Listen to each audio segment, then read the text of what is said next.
परम पूज्य श्री सोनू महाराज जी के नए नए उपाय सुनने के लिए चैनल को सब्सक्राइब जरूर करें और आगे से आगे शेयर जरूर। रोटी कपड़ा मकान तीनों जरूरी है, पर उसके साथ में कुछ भक्ति भी जरूरी है, देशभक्ति जरूरी। आपने पढ़ा, कभी किताब में पढ़ा, आप सर्च कीजिए, अपने मोबाइल पे सर्च कीजिए, यूट्यूब पे जाके, कौन ऐसा फौजी है जो अभी बॉर्डर पे अपने जीवन को जाने के बाद में भी बॉर्डर पे रखवाली कर रहा है। अभी भी इस वक्त के अंदर फतेह सिंह कुछ नाम है, तो अभी भी मरणोपरांत कौन से फौजी है जो अभी भी ड्यूटी कर रहे हैं चीन बॉर्डर पे। उनकी पोस्टिंग होती है, उनका रिजर्वेशन होता है, जब छुट्टियां आती है तो रिजर्वेशन, ट्रेन में रिजर्वेशन होता है, उनको घर पे पहुंचाया जाता है, साथ में फौजी आते हैं, उनकी ड्रेस दी जाती है, उनकी पगार चालू है, उनका प्रमोशन चालू। अभी भी 62 के युद्ध में वो शहीद हो गए थे, आज भी बॉर्डर पे रक्षा कर रहे हैं। देशभक्ति इसको कहते। मरने के बाद में भी वो आत्मा गई नहीं, एक देश की सीमा पर अभी भी खड़ी है, और उस हिस्से से चीन ने कभी आक्रमण नहीं किया। चीन को पता है इधर वो फौजी खड़ा है। भक्ति इसको कहते हैं, मरने के। आप सर्च कीजिए ना, अभी कीजिए ना, लेट क्यों करते हो आप? अपनी मोबाइल पे यूट्यूब पे जाके बोलो उसको कि कौन सा ऐसा फौजी है जो अभी भी मरणोपरांत देश की रक्षा करता है। आपको पता चले, पूरी कहानी आ जाएगी उनकी, ये कोई मजाक नहीं है। तो महाराज भक्ति उसको कहते हैं। आप अपने बच्चे को इतना मजबूत बना दीजिए कि वो सिर्फ यहां तक ना सोचे, वो देश की बॉर्डर का सोचे। आज हमारे फौजी भी बॉर्डर पे खड़े ना साहब, इसीलिए हमारी सत्संग अच्छी हो पा रही है। आज हमारे फौजी भी वहां खड़े ना, इसलिए हम आराम से बंगलों में सो सकते हैं। और वो नहीं है तो समझ में आ रहा नहीं। कौन सा किसान घर पे सोता है? जिसकी बाड़ मजबूत है वो किसान घर पे सोता है। जिन्हें बाड़ मजबूत नहीं है ना, वो बापड़ो आखी रात बैठरियां करे। समझ में आ रही नहीं? हमारी फौज एक कदम रख के पार हो सकता है, दौड़ के नहीं। तो गुरु महाराज ने यही बोला कि गुरु बिना घोर अंधेरा। महाराज अब अंधेरा किसको है? हिरण को। जो हिरण होता है उसकी नाभि में कस्तूरी होती है महाराज, परंतु वो क्या करता है, उसको जानकारी नहीं होने के कारण वो हर वन में ढूंढता रहता है। वहां होगी, वहां से सुगंध आ रही, वहां से सुगंध आ रही, वहां से सुगंध आ रही है, करते करते करते हिरण मर जाता है, परंतु उसको जानकारी नहीं होती कि मेरी नाभि में कस्तूरी थी। उस कस्तूरी को ढूंढने के लिए महाराज हिरण ने पूरी जिंदगी बर्बाद कर दी और पूरा जीवन चला गया, उसको कस्तूरी नहीं मिली। उसी प्रकार हम भगवान को ढूंढने के लिए पूरी जिंदगी चली जाएगी, पर भगवान हमको नहीं मिलेंगे, क्योंकि हम बाहर ढूंढते हैं। एक छोटी सी बात कह रहा हूं आपको। यहां से आवाज जा रही है, इस तार के अंदर जा रही है, इसमें जा रही है, इसमें से फिर उसमें जा रही है, फिर स्पीकर के बाहर निकल रही है। समझ में आ रहा है?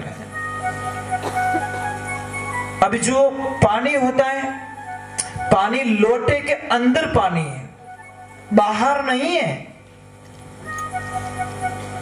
समझ में आ रहा है कि नहीं आ रहा है? अभी एक बात और बोल देता हूं। कोई भी चीज होता है, नींबू के अंदर रस है, नींबू के बाहर रस नहीं है।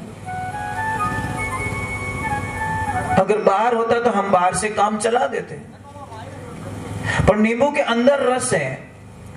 तो भगवान वही कहते हैं कि मुझे ढूंढ मत, मैं तेरे पास में हूं, दूर नहीं हूं, मोह को क्या ढूंढे बंदा, मैं तेरे पास में। अरे काशी द्वारका मैं नहीं बसता, मैं बसता हूं तेरे विश्वास में।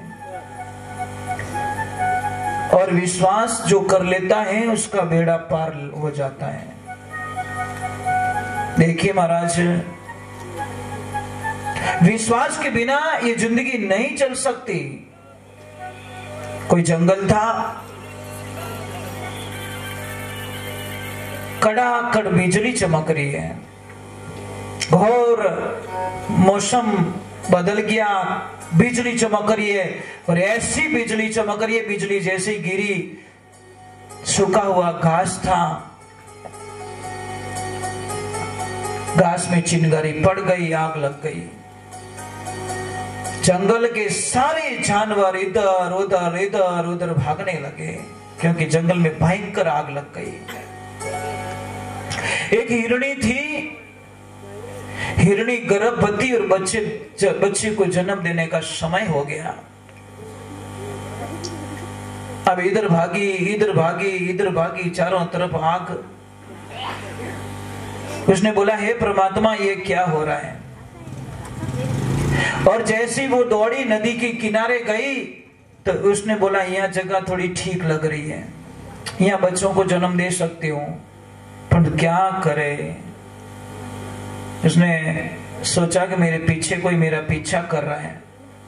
और जैसे ही देखा तो एक शिकारी बंदूक भर रहा है, गोली तैयार कर रहा है शिकार करने के लिए। उस हिरणी ने बोला, हे परमात्मा क्या करूं, कहां जाऊं? उधर जाऊं तो आग लग रही है, इधर जाऊं तो पानी, इधर जाऊं तो शिकारी। तो उसने लोकेशन बदला के चलो इधर शिकारी में थोड़ी इधर भाग जाती हूं। और जैसे ही पीछे मुड़ के देखा तो पीछे की तरफ खूंखार शेर दहाड़ मार रहा है।